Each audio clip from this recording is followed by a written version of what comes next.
Hi అండి, welcome back to my channel. మీరు చూస్తుంది హసీనా భాషా వ్లాగ్స్ 96 అండి. ఇప్పుడైతే కాకరకాయ ఫ్రై చేస్తున్నా. ఇదిగోండి కాకరకాయలు అయితే గీరాను, బాగా శుభ్రంగా గీకి కట్ చేశాను. కట్ చేసి ఉప్పుతో బాగా పిసికి కడిగాను. ఇదిగోండి శుభ్రంగా చేదంతా పోయిద్ది ఉప్పు వేస్తే. ఇందులో అయితే ఇప్పుడు ఉడకబెట్టాలి. ఫస్ట్ అయితే కొద్దిగా పసుపు, కొద్దిగా ఉప్పు అయితే వేయాలి. వేసి ఇదిగోండి పెరుగు వేయాలి. కొద్దిగా పెరుగు వేస్తే బాగుంటుంది. పెరుగు వేసి కొద్దిగా వాటర్, దీనికి సరిపడా వాటర్ వేసేయాలి. వాటర్ వేసేసి ఇదైతే ఉడకబెట్టుకోవాలి. ఉడికాక మనం ఫ్రై అయితే చేసుకున్నాం. ఇలాగా స్టవ్ ముట్టించేసి ఇదైతే ఉడకబెట్టాలి. బాగా మెత్తగా అవుతాయి. ఉడకబెట్టి ఫ్రై చేస్తే బాగుంటుంది. మామూలుగా అయినా ఫ్రై చేసుకుంటారు. ఇలా చేస్తే కొద్దిగా స్మూత్గా చేదు లేకుండా ఉంటుంది. పెరుగు అది వేస్తాం కాబట్టి అసలు కాకరకాయ కూర తిన్నట్టే అనిపించదు. మామిడికాయ ఇదైతే ఉడుకుతుంటుంది. ఇది ఉడికేలోపు మనం కాకరకాయ పొడికి దాంట్లో ఫ్రై అయ్యాక వేయటానికి ఇదిగోండి కొబ్బరి, చిన్నులపాయ మిక్సీలో వేసేస్తున్నాం. కొద్దిగా ఉప్పు దాంట్లో వేసాం కాబట్టి చూసి కొద్దిగా వేసుకోవాలి. ఉప్పు వేసేసి సరిపడా కారం వేయాలి. ఏదోండి కారం, ఇది ఒక్క ముక్క. ఈ కారం కొద్దిగా ఉంటే చాలు. అన్నం ఎంతైనా ఒక ప్లేట్ అన్నం తినొచ్చు. ఈ కాకరకాయ పొడితో వేడివేడి అన్నం చాలా బాగుంటుంది. అంతేనండి. దీంట్లో అయితే కొద్దిగా జీలకర్ర వేసుకోవాలి. అంతే. ఇంకా ఇది మిక్సీ అయితే పట్టుకోవాలి. అది ఉడికేలోపు అండి మిక్సీ అయితే పట్టేద్దాం.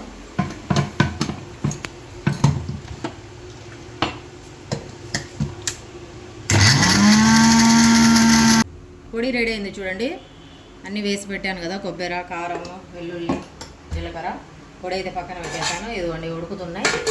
ఇంకా పక్కన అయితే కటీదాల్ చేస్తున్నా. కటీదాల్ కాకరకాయ ఫ్రై అయితే ఇవాళ స్పెషల్.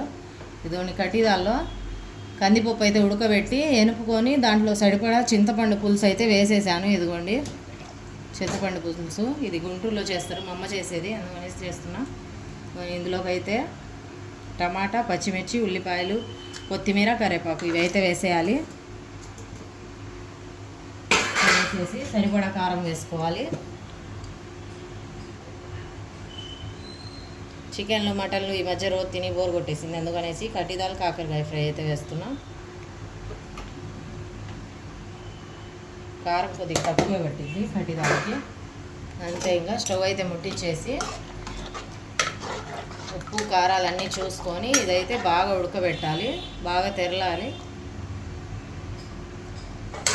ఉప్పు అన్నీ సరిపోయాయి. ఇప్పుడైతే స్టవ్ ముట్టించేసాను. ఇది బాగా తెరలాలి. చారు తెరలాక అప్పుడైతే తాలింపు పెట్టేయాలి. ఇదిగోండి కాకరకాయలు అయితే ఉడికిపోయాయి బాగా. ఇదిగోండి మీగడ పెరుగు వేసాను కదా, మీగడ చూడండి ఎలా తగిలిందో కాకరకాయకి. మొత్తం నీళ్ళన్నీ ఇంకిపోయే వరకు ఉడికిచ్చాను. మెత్తగా ఉంటుంది ఇలా ఉడకబెట్టుకుంటే. మనం కాకరకాయ తినేటప్పుడు కరకరలు ఆడకుండా స్మూత్గా బాగా టేస్ట్గా ఉంటుంది. అందుకనేసి ఇలా ఉడకబెట్టుకోవాలి. కడాయి పెట్టేశాను. ఆయిల్ అయితే వేసేసాను. ఇప్పుడు దీంట్లో తాలింపు గింజలు అవేం అవసరం లేదు. కాకరకాయ కారానికి ఫ్రై అంటారు, కారం అంటారు. ఇది ఇలా చేసి పెట్టుకొని వారమైనా ఏం కాదు, 10 రోజులైనా పెట్టుకొని మనం డబ్బాలో వేసి పెట్టుకుంటే చాలా బాగుంటుంది.